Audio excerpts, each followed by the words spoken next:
आप सभी का मंगल और नमस्कार।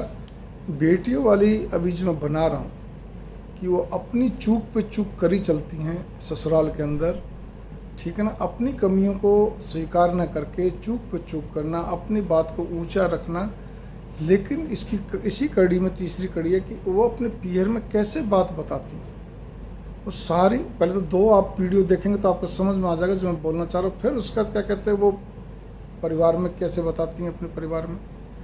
अगर उस परिवार के अंदर उसकी माताजी, उसकी मम्मी जो है पीहर में, अगर जन्म देने वाली माँ अगर पहले से बहुत ज़्यादा भावुक हो, इमोशनल हो, सेंसिटिव हो, संवेदनशील हो, ठीक है ना, वहमी हो, ठीक है ना, तो क्या रहता है, वो छोटी छोटी बातों को पकड़ के वो और बड़ा बना लेती हैं। आपने छोटी बताई, बड़ी बताई, उससे उनको फ़र्क नहीं पड़ता, बस उन्होंने जो बताया उसको और बड़ा बना लेना और कुछ ज़्यादा ही भविष्य में कल्पना कर बैठना मन ही मन में।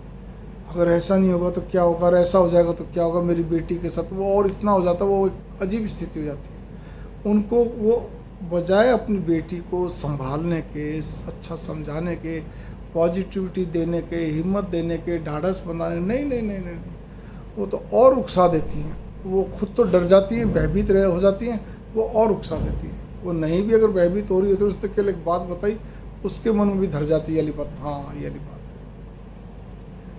तो एक समस्या खड़ी होगी, वो तो फिर पक्की बात घर के अंदर एक प्रकार से विद्वेष तो होना ही होना है ना ससुराल में। दूसरी चीज़ ये है, वो भी छोटी छोटी बातों को सारा पूछती रहेगी, फ़ोन कर करके सारा पूछती रहेगी, समझती रहेगी। फिर अपने हिसाब से कभी तो अपनी जवाई के लिए, कभी अपनी समझन के लिए, कभी मतलब लड़की के ससुराल में किसी न किसी के लिए अपने हिसाब से एक पॉइंट आउट करके, उसको शॉर्ट आउट करके, उसके अंदर कुछ और अपना डर, भय, अपने वहम सबको जोड़ के, अपनी भाव जोड़ के, वो इतना ऐसा मिश्रित सा गड्ढम-गड्ढ हो जाता है, वो अपनी बेटी को परोसती रहती है।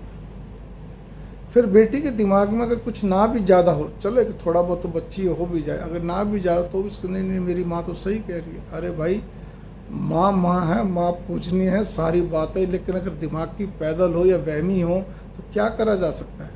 पैदल का मतलब कि आप अच्छी तरह समझते, कहावत है कि भाई अगर उसकी बुद्धि अगर ज़्यादा काम नहीं करी है, मंद बुद्धि, मंद बुद्धि में भी दो तरह से होते हैं। एक तो होते हैं मंद बुद्धि जो बाकायदा प्रॉब्लमेटिक होते हैं, मंद बुद्धि ना साइकेट्रिस्ट के हिसाब से, लेकिन मनोविज्ञान के हिसाब से। लेकिन एक होते हैं जो सही ढंग से डिसीजन नहीं ले पाते हैं, उनका कुछ और ही सोच रहती है, उनकी सोच में हमेशा नेगेटिविटी बनी रहती है, एक डर, भय, अज्ञात भय बना रहता है, ठीक है ना, किंतु परंतु बना रहता है, और ठोस तो होते ही नहीं, तो उसको भी दिमाग से पैदल ही बोला जाएगा, ठीक है ना। वैसी हैं भाई, माँ होने का मतलब पूजनीय है, ये बात सही है, सरदे हैं, ये बात भी सही है, लेकिन इसका अर्थ ये नहीं कि बहुत ज़्यादा समझदार भी हो सकती हैं, ठीक है ना। आप पढ़ी लिखी हैं, आप समझदार, तो आपको अपना डिसीजन खुद लेना चाहिए। फिर अपनी माँओं को या अपने घर में जो इतनी ज़्यादा बहनी, अगर अपनी बालो बहन भी है तो उसको फिर बातें नहीं बतानी चाहिए, नहीं सब ठीक है, सब बढ़िया। क्योंकि ये लोग क्या होते हैं कि कुछ अलग ढंग से कर देते हैं, आपके परिवार के अंदर एक नहीं भी जमे जमाए परिवार को उखाड़ देते हैं, या उखड़ने वाली प्रक्रिया जैसी बन जाती है। फिर ससुराल वाले ये बात बोलते हैं हर जी हम तो क्या करें, ऐसी कोई बड़ी बात भी नहीं थी, तो पीहर में बातें करती रहती है। एक तो वो मेरी साली है, एक मेरी सास है, या कोई वो क्या कहते उसकी भाभी है, मतलब वगैरह वगैरह वगैरह। हमारा घर तोड़ दिया जी, हमारे घर को ख़राब करके रख दिया जी। तो भाई क्यों करना, क्यों बार बार पीहर में बात करना, क्यों छोटी छोटी बात वहाँ पहुँचाना, क्यों रोज़ रोज़ बात करना, बताइए आप, है ना। तो ये भी चीज़ है, बात का वो कहते हैं ना, बिना बात का अफसाना बनता है, तिल का ताड़ बनता है। तो आप इस चीज़ पे बहुत अच्छी तरह गौर करके चलिए कि अपने आप को थोड़ा सा रिजर्व रखिए, पति को तारीफ़ करिए, परिवार में तारीफ़ करिए, हर एक को संभालने की चेष्टा करिए, उनका दिल जीतिए, मुस्कुराते रहिए।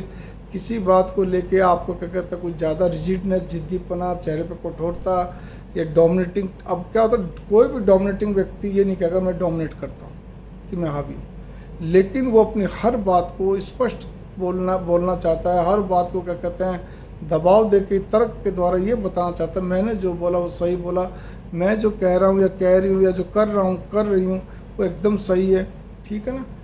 ये क्या है, डोमिनेटरी तो है, और क्या चीज़ है, एम आई राइट, ठीक है ना, आई एम राइट। वो पूछेगा एम आई राइट, अब वो नहीं बोलेंगे तो भी अपना अपना हाँ जी आई एम राइट। तो भावना यहाँ पर ये आती है, किस लिए, क्यों क्यों ऐसा करना, आपके पास भगवान ने दिमाग दे रखा है, आप बड़े हैं, आपको अब तक तो आप किसी का दिल जीत नहीं पाते। आप तो ये चाहते जैसे मैं पियर में हूँ बस वैसे वहाँ मिले। अरे भाई ऐसा नहीं होता। आपके भी घर में भाभियाँ आती हैं, आप देख लीजिए। अगर आपके पास भाई नहीं तो अपने कोई रिलेशन में देख लीजिए भाई भाभियों को, ठीक है ना। ऐसे नहीं होता है। स्त्रियां ही पुरुषों के घर जाती हैं, एक सांसारिक सत्य, यूनिवर्सल ट्रूथ है, ठीक है। आपको उन्हीं के हिसाब से वहीं के रिचुअल्स, वहीं की सब चीज़ें आपको अपनानी पड़ेंगी। ये बार बार कहने से काम नहीं चलता। मेरे पेड़ में तो ऐसा नहीं था जी, हमारे यहाँ तो ऐसा चलता नहीं जी, हमारे यहाँ तो ऐसे होता है। अरे भाई आप नॉर्मल वे में बता दो, लेकिन ये कह के नहीं जी हमारे यहाँ ऐसे नहीं चलता, ऐसे नहीं होता, ऐसे नहीं। आप इस तरह से कह सकते हैं जी अच्छा हमारे यहाँ तो जी ये इस तरह से होता है, आपके यहाँ अपने यहाँ तो अब यहाँ पे ऐसे होता है।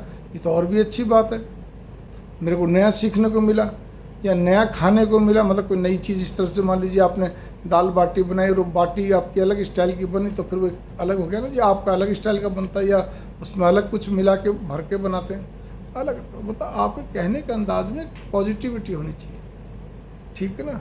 ये सारी चीज़ें, किसी घर में चप्पल पहन के जाने की आदत है, किसी के नहीं है, तो फिर आपको ये ध्यान देना चाहिए ना कि आपके घर में चप्पल पहन के जाते होंगे पियर में, वहाँ नहीं है तो वहाँ के हिसाब से। किसी को मंदिरों के अंदर कहते हैं बहुत ज़्यादा, मतलब तीर्थ जाते ही रहते हैं, मतलब आस्था तो होनी चाहिए, वो लगातार को हर महीने कहीं ना कहीं तीर्थ में जाते रहे। आप नहीं जाते तो कोई बात नहीं, अगर आपका शरीर अलाउ नहीं करता वो अलग बात है, आता उस चीज़ को स्वीकारिए।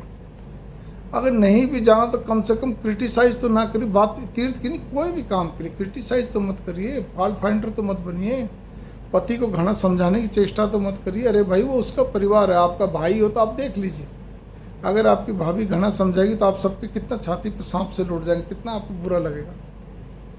आप समझिए इस बात को लेकर। आपने तो बस एक ही चीज़ कर रखी, बस मेरा जो काम होना चाहिए, मेरे हिसाब से सारी सिस्टमैटिकली एक तरीके से एक चीज़ को जो भी कुछ करना है वो होना चाहिए। मैं मेरे वर्किंग वूमेन के तौर पे इस्टेब्लिश हूँ तो इस्टेब्लिश रहूँ, नहीं हूँ तो हो जाऊँ, ठीक है ना।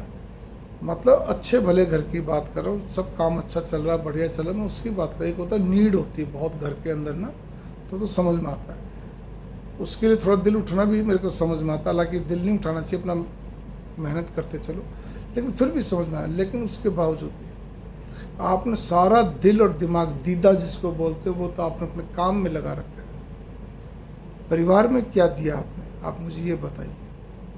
उनको बहू का सुख क्या मिला? नई बहू आई तब से लेकर आपको साल भर हो गया, 2 साल हो गया, 5 साल, क्या मिला उनको?